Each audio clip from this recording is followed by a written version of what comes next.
Tawang-tawa pa si LeBron James nang gawin niya to sa player ng Washington. Ibang klaseng night-night nang gustong gawin ni LBJ. Tamang tripping si LeBron, muntik pang makasagi ng fan, napahiga sa upuan si D'Lo.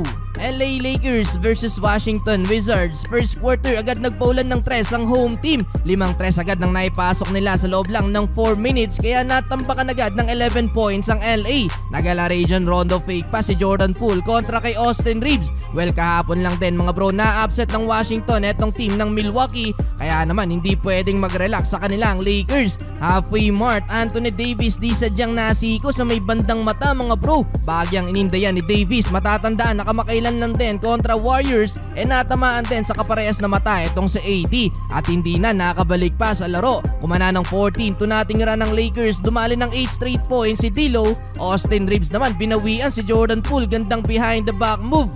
Nabaliktad na ng Lakers ang laban, lumamang na sila after ng corner jumper na to ni LBJ. Nasundan pa yan ng no-look one-handed pass para kay AD. May foul pang kasama. Leading scorer si Anthony Davis with 19 points while shooting 4 of 7 sa field. Naparami ang free throws ni Davis, 11 free throws sa first quarter mga bro. Naipasok naman niya lahat yan, 39-29 end of first quarter. Kumana ng 13 points si Jordan Poole.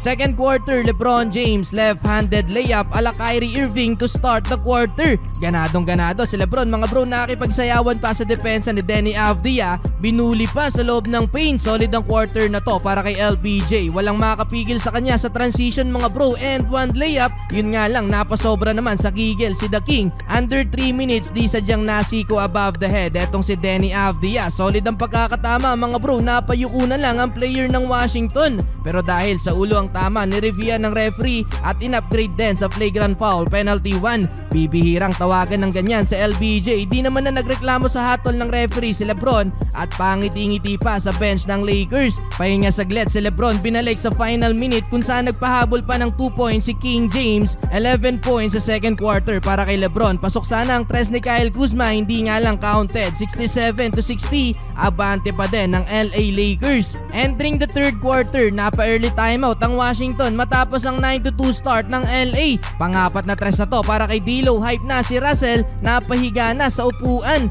Parang truck talaga itong si LBJ. Talsik ang kalaban ng mabangga mga bro. Tamang trippings na lang din si LBJ. Pinagtripan ng bantay at ginawa ang kanyang signature 3-pointer. Sala ang tira mga bro, muntik pang makabangga ng fan si LBJ. Well, hindi na ibaba ng Washington sa single digit. Etong lamang ng Lakers mga bro, nasa double digit na din lahat ng nasa starting 5 ng LA. Anthony Davis slam dunk to end the third quarter. 27 points na para kay AD, 101-86. Fourth quarter, di pa tapos ang laban. Gustong kumambak ng Washington mga bro, baba sa 2 points ang lamang ng Lakers matapos ang 15-0 run ng home team.